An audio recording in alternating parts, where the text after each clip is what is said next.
Chapter 26, Lylan 12.22, June 9th, 2311 AD. The last great innovation of the 21st century had never bore fruit. Its construction halted just before completion, but it was now finished and ready to serve its purpose. The project leaders would have been proud. Now she had but to lure him there, and Lylan's conquest of the demon would be complete, and their stories would end together as she'd so long ago foreseen. The demon had played his part well, and had gathered the last of his flock together, livestock in a slaughterhouse, ready to be laid down or led away en masse. With the device completed, Lylan returned to where she'd set the old trigger device she'd brought with her, and secured it again in her hand. Then she stood by the controls for the Angel Maker and pulled the lever that would expose the machine and its occupants to the demon, then started pressing buttons and flipping switches. The hydraulic press raised the dome-shaped structure to the surface, and foil transmission dishes began to unfurl and blanket the surrounding land. The dome rose blaring sirens, shining spotlights, and broadcasting satellite radio and television frequency signals across every bandwidth far and wide, playing a pre-recorded message that had been typed into an interface device in Braille by a blind man more than 2 centuries earlier.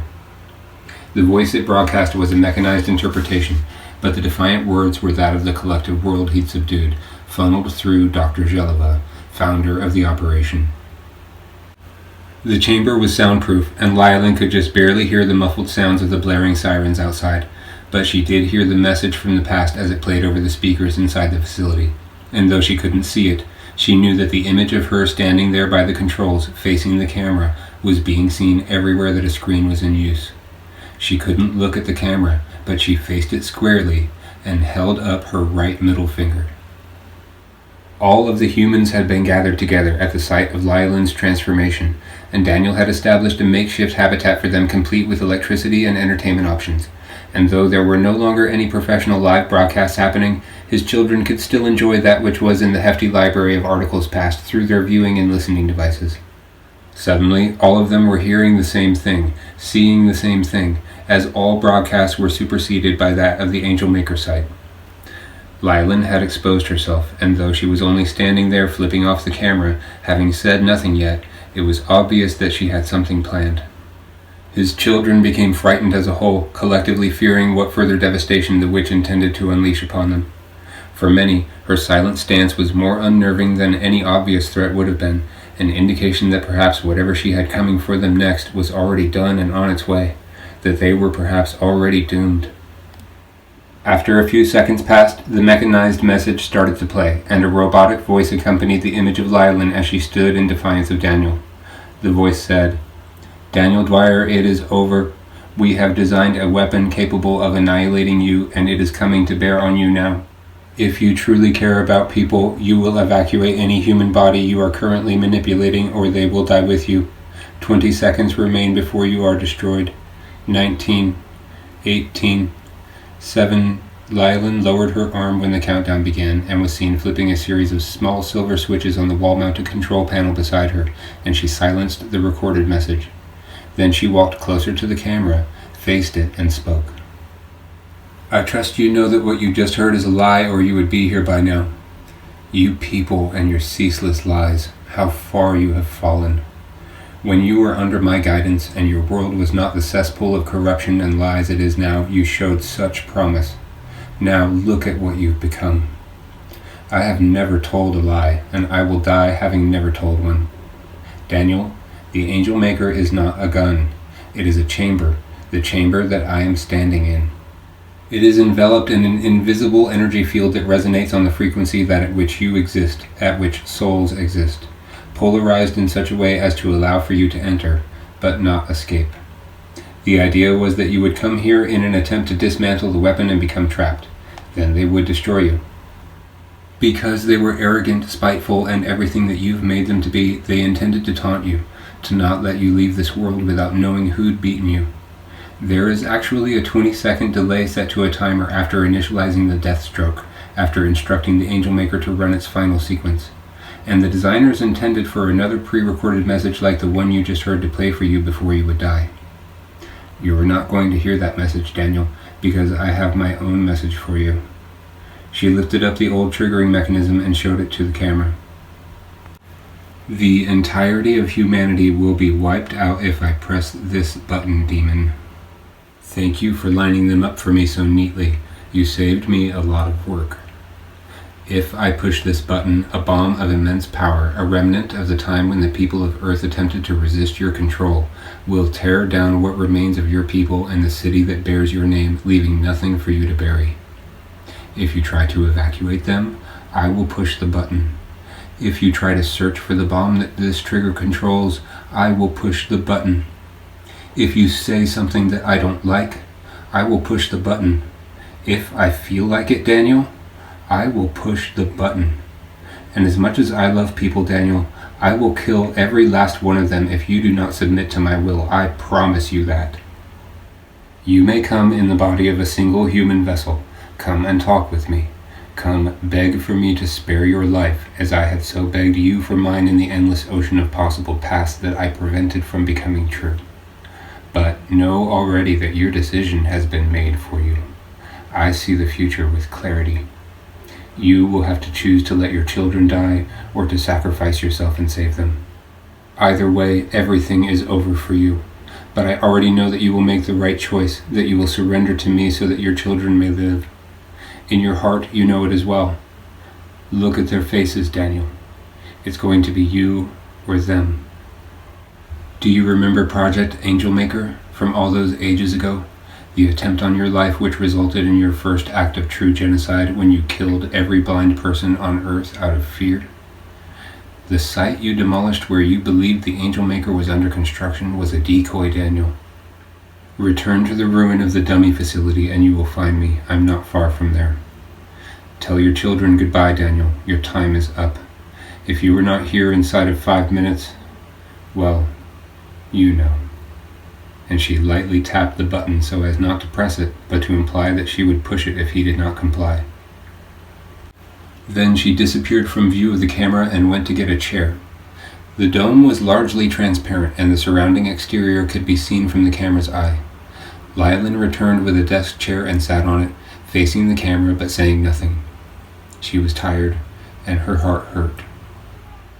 Several thousand of his spirit forms were already descending on her location by the time he selected an emissary. He used the emissary Robert Hale, an experienced vessel who had been off rotation at the time of the collapse, and he, instead of using the time to say some parting words of wisdom, like Lylan had suggested, confidently said, "Don't worry, I'll be back." Then, without using a pod, he rose up into the air in the emissary's body and flew away at remarkably fast speed, listening to her immediate response through his children's ears, seeing it through their many eyes. Lylan laughed into the camera and said, "He's not coming back, but he is right about one thing. You shouldn't worry.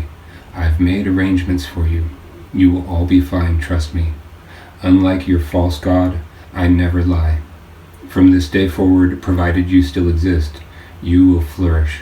I am sending you aid. This day has the potential to go one of two ways. He dies and you thrive, or you die and he dwells the earth forever after void of purpose, an empty shell of himself. There is no other option, and believe me when I say that the same vision of the coming moment has held fast in my mind for the many thousands of years that I have existed. I have been planning it since the beginning. He will make the right choice. I told you to say goodbye to them, Daniel. Now you'll be obliterated before you ever get the chance. This again was foreseen. You don't realize it, but you are playing your role in destiny flawlessly. See you in 214 seconds. Lylan 2.1, October 22nd, 4004 BC. Hemhut assumed that all was lost. It had been so long, so many thousands of years since the terrible events that upended the world, since civilization was forced to start over, and since the horrible death of his love. Yet he remained steadfast, faithful to his word, and stood motionless on the ocean floor, listening for a voice he no longer believed was coming. It seemed to him that he was fated to remain there until the end of days. He had abandoned hope, and assumed that either the demon was already at work and that he was simply unaware of it, or that the demon alongside his love had been erased from existence. He thought that it was over. Maybe he hadn't killed her in time after all. Maybe the demon had killed her instead, The instant before he thought that he did, or maybe she had been wrong all along and she was never going to have come back in reality at all.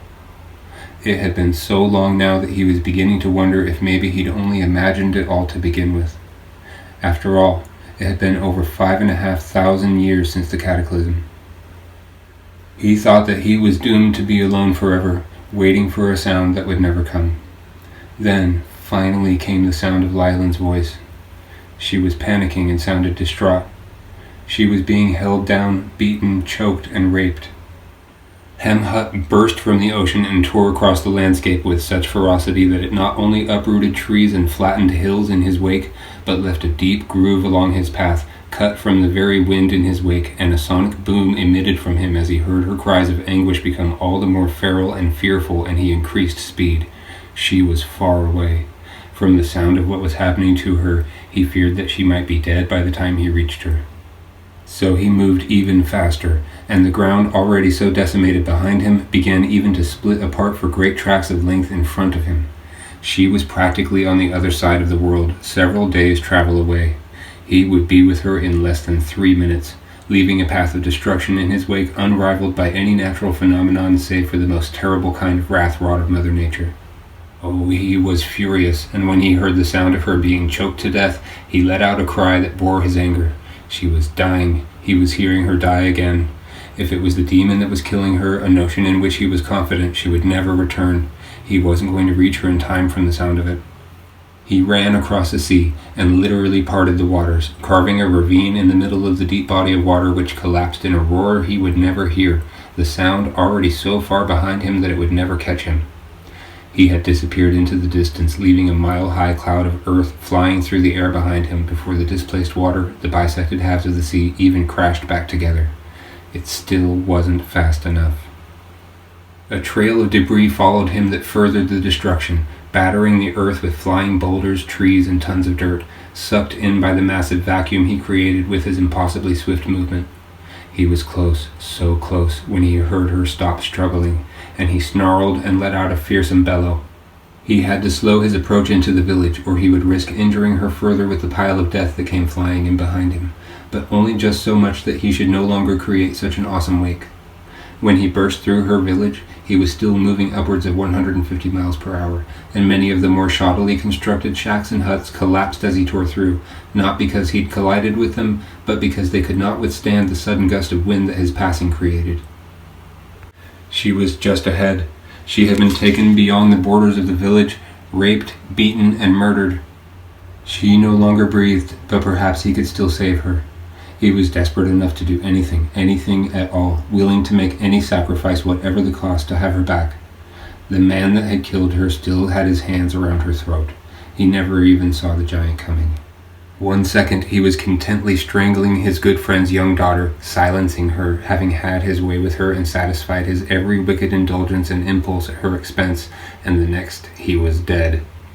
Hemhut came upon him, grabbed him with both hands and squeezed him, not hard enough to kill him, just hard enough to severely injure him, causing bones to jut out from his flesh in nearly every part of his body, and rendering him incapable of breathing. His hands released their grip around the young girl's neck, and then Hemhut picked him up and twisted his hands in opposite directions like he were wringing out a towel, and her attacker crumpled and then split in half. He threw the tattered halves of the dead man carelessly behind him, and hands still dripping with blood picked up the tiny little dead girl. She couldn't have been more than 7 years old. Her eyes were open, and the last of her tears were still wet on her cheeks as he held her, and touched his fingertips to her temples and pleaded, "Lylan, come back, Lylan." There was no response. He would have to heal her. He had never attempted before to use his powers without having been instructed to do so, and didn't know if the power to heal was within his purview, but he had to try something.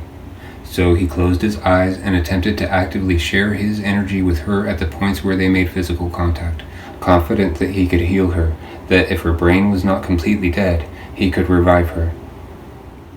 Lylan had once told him that his only limitations were the ones he imposed upon himself, so he tried to believe that he could heal her and set aside any recognition of the potential for failure.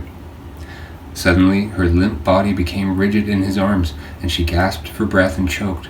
But as he continued to funnel his healing energy, his life into her, The little girl quickly felt better, and her pain subsided. Her name was Pitchwick.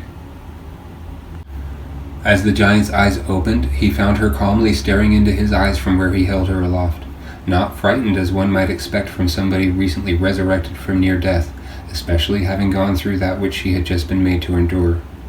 She was not yet Lylin, yet she was. Underneath she was Lylin, but on the surface she was Pitchwick. She tried to speak to him in a language that he did not understand. She wanted to know whether or not she was dead.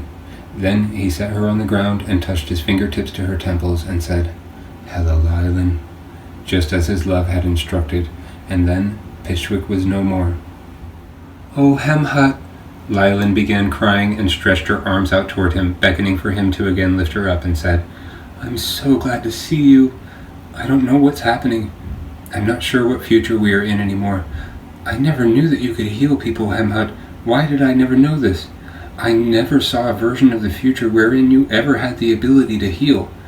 If I had known of this ability of yours, we could have gone about everything differently since the beginning.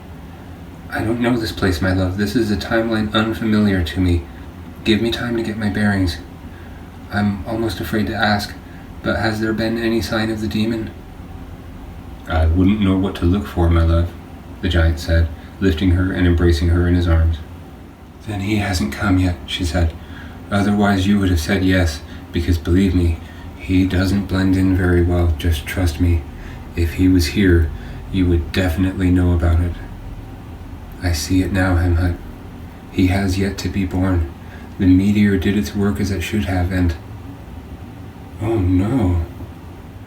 Her eyes went wide, and she drew shaking hands up to cover her mouth in shock of what her visions were now showing her. Everything was lost. There was no circumventing the demon anymore. The only way out was through. "What is it?" he asked. He was so deeply, profoundly happy to see her, and it was painted all over his face. He practically glowed with affection for her. He had never laid eyes on this tiny, fragile, skinny child before, and he did not recognize a thing about her appearance. She looked nothing like Lylin had, but it was not her body that was important. It was her mind, her soul. She may have looked very different, but it made her no less his Lylin, and he knew it. "No, no, no." She looked at Hemhut and shook her head. She wanted right then to yell at him and accuse him of upending fate, but she didn't. For the future was completely inundated with the demon in one form or another now. Not only was the road to paradise demolished, but every path free of the demon, where he was defeated or subdued, leaving them in peace, was no more. There was no such thing as a future where he could simply and easily be eliminated or controlled anymore. She would have to confront this thing that she'd brought on the world before the end, and they would have to remain in hiding until she was ready to do so. They would have to be exceedingly cautious. She stared at the giant with not so subtly condemning eyes, and shook her head again as she came to see more and more literal dead ends as death endlessly flooded the possible paths ahead of them, every one of them ending with her being murdered by the demon. Every single one. She was devastated, falling apart inside. She had crippled the earth, brought mankind to its knees with the great flood for nothing, it seemed. All she'd done in the end was prolong the inevitable. She had committed an unforgivable offense, and the demon would not be satisfied until it had first her head and then her world, or so Lylin deduced. The demon was going to kill her. She foresaw it a million different ways. "This can't be it," she said, rolling all of the possible choices around in her head. If she were to fell a certain tree, move a certain stone, kill a certain animal, plant a certain seed, then the future would differ, sometimes only slightly and sometimes on a grand scale as a result. And she envisioned herself following certain chains of events in her mind's eye, many of them seemingly fruitful, but all eventually ending with the emergence of the demon and culminating in her murder. Some of the possible unlived fates of Lylin, were in truly terrifying worlds. One where he even gets his prize. One wherein he becomes really and truly all-powerful. "What is it, Lylin?" He could see the growing look of distress on her face, and his smile turned subtly sad. "Wait, put me down," she said. "I have to think. I have to reason this through." He gently set her on the ground, and she started to pace back and forth, deep in thought. My love. Shh. She put a finger to her lips to indicate that she needed quiet. She paced back and forth for more than 18 hours, navigating the future in her mind, stopping every here and there, believing that she may have stumbled across a way out only to follow it through to its many varied conclusions and again be thwarted in every instance. It seemed like she was doomed. There simply was no way out for her. She was going to die for what she did to her ever dying. So, her future gone, her life invariably destined to be cut short, she, instead of seeking to dominate or destroy the demon, sought a way that she might take the demon with her, a way to at least make the world safe for Hemhut. Once she'd accepted fate and switched to this train of thought, like it was always meant to be, the future came very clearly into focus. "I've got something, Hemhut. I have a plan," she said, "but we have to go now." She climbed him and pointed, and he walked in the direction in which she pointed. "What is going to happen?" he asked. "I am going to destroy the demon," she said. "So long as we shape the future in the way I foresee, mankind will eventually become capable of such scientific wonders that little will remain beyond their grasp, and through their innovations, a means to destroy it will be devised. He will stop them from using this knowledge, all but erasing it from the world, and that's where I will step in. He will never even see me coming." "What is my role in this plan?" the giant asked, walking in his way. "Your role is to follow my word and to remain unseen," she said. "Remember that this entity can see through the eyes of others as I can, and he is drawn to pain and suffering. He is spread too thin to see that which is right in front of his face, his vision cast too far and wide in search of us. He mustn't see you. So long as any that see you are killed before he trains his focus on them, he will remain blind to your whereabouts." "What about you?" he asked. "He will not recognize me in my new form. I am free to be seen so long as I do not draw unnecessary attention to myself. Not until he chances to consciously affix his prolonged gaze through that of my own eyes will he realize that I have returned, and by then it will be too late for him to stop me," she said.